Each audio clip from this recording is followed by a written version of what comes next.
আমাদের হাউসওয়াইফদের সকালের ব্যস্ততার মধ্যে মনে হয় এমন একটি রেসিপি তৈরি করব যেটা নাকি ভাত রুটি সমস্ত কিছু দিয়েই খাওয়া হয়ে যাবে।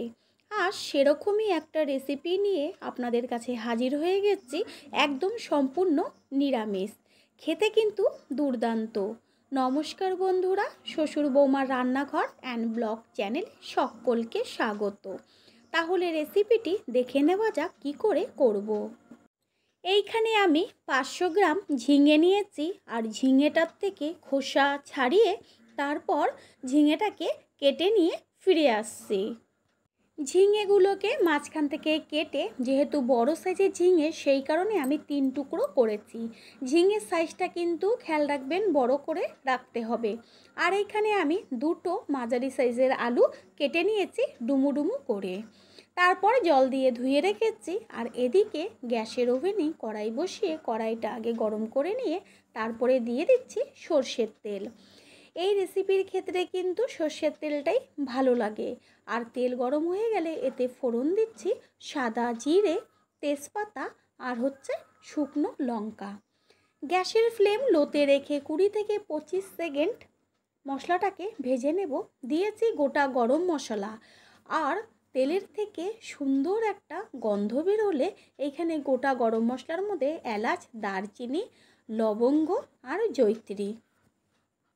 কালারটা ভালো আনার জন্য তেলের মধ্যে দিচ্ছি 1 চা চামচ হলুদ গুঁড়ো আর 1/2 চা চামচ কাশ্মীরি লঙ্কার গুঁড়ো। গ্যাসের ফ্লেম কিন্তু একদম লোতে রাখতে হবে, না হলে মশলাটা কিন্তু পুড়ে যাবে।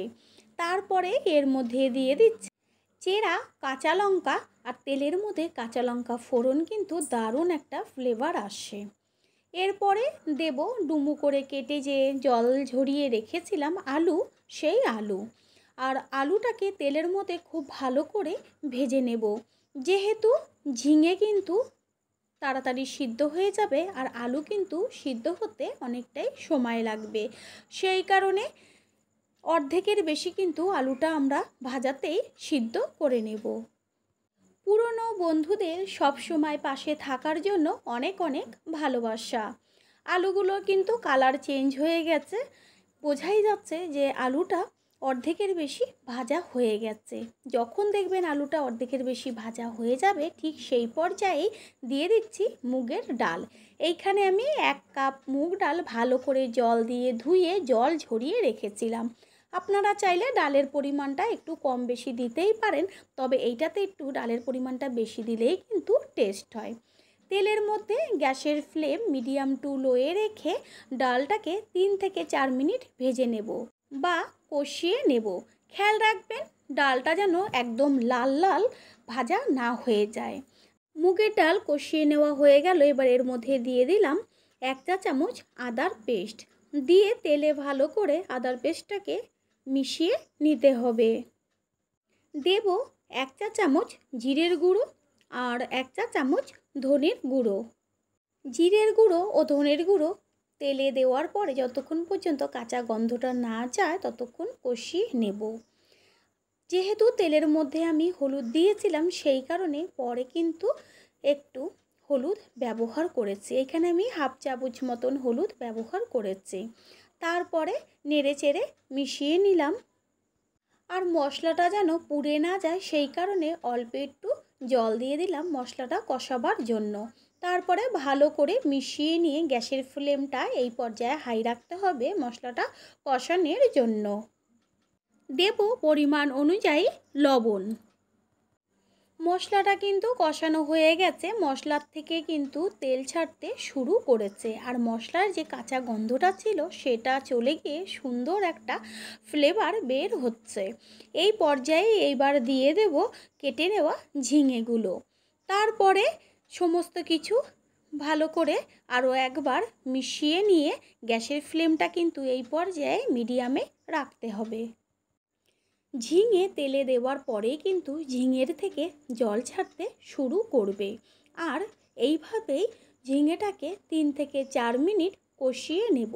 দেখাই যাচ্ছে ঝিঙের থেকে কিন্তু জল ছাড়ছে। ঝিঙে কষিয়ে নেওয়া হয়ে গেল। এবার এর মধ্যে দিয়ে দিচ্ছি উষ্ণ গরম জল। জলের পরিমাণটা কিন্তু একটু বেশি দিতে হবে, কারণ ডাল সিদ্ধ হবে। সেই কারণে আবার ডালটাকে খেয়াল রাখতে হবে একদম গলে না যায়, গোটা থাকবে, ঠিক সেরকমই কিন্তু রাখতে হবে। এবার একটা ঢাকনা দিয়ে ঢেকে দেব, আর 4 থেকে 5 মিনিট পরে এসে কড়াইয়ের ঢাকনাটা সরিয়ে একবার দেখে নেব ডাল সিদ্ধ হলো কি না। তারপরে ওপর নিচ করে আবারও একটু সুন্দর করে নেড়ে চেড়ে দেবো। তারপরে ঢাকনা দিয়ে আবারও ঢেকে দেব। ডালটা কিন্তু অর্ধেক সিদ্ধ হয়ে গেছে। ঠিক এইভাবেই কিন্তু ঢেকে ঢেকে রেসিপিটি তৈরি করতে হবে। আর রেসিপিটি সত্যি এত দুর্দান্ত খেতে লাগে, যেটা নাকি করে খাবার পরেই বুঝতে পারবেন। নতুন বন্ধুরা আমাদের রেসিপিগুলো যদি ভালো লেগে থাকে সাবস্ক্রাইব করে দেওয়ার অনুরোধ রইল, ও পাশে থাকা বেল আইকনে ক্লিক করলে পরবর্তী ভিডিওগুলো সবার আগে আপনাদের কাছে পৌঁছে যাবে। ডাল কিন্তু সিদ্ধ হয়ে গেছে, কিন্তু গলে যায়নি, দেখাই যাচ্ছে যে গোটা গোটা রয়েছে। এর মধ্যে দিয়ে দিলাম চিনি আর গরম মশলা। অবশ্যই কিন্তু আপনারা চিনি ব্যবহার করবেন। তারপরে ভালো করে মিশিয়ে নেব। গ্যাস অফ করে দিয়েছি, আর সবশেষে দিয়ে দিচ্ছি 1 চা চামচ গাওয়া ঘি, যেটাতে নাকি টেস্টটা আরও দ্বিগুণ বাড়িয়ে দেবে। এবার ভালো করে মিশিয়ে নিয়ে তারপরে একটি প্লেটে তুলে নেব। তৈরি হয়ে গেল আজকের রেসিপি, মুগের ডাল দিয়ে ঝিঙে আলুর ঘন্ট।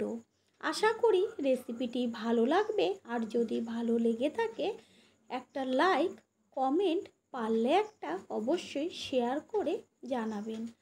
আপনাদের দেওয়া একটা লাইক ও একটা শেয়ার কিন্তু আমাদের কাছে অনেক অনেক গুরুত্বপূর্ণ। আমার এই রেসিপিটি যদি কেউ ফেসবুক থেকে দেখে থাকেন তাহলে অবশ্যই চ্যানেলটাকে ফলো করে পাশে থাকবেন। All friend, thanks for watching my video. আপনারা সকলে ভালো থাকবেন, সুস্থ থাকবেন। আবারও দেখা হবে অন্য কোনো রেসিপি এপিসোডে।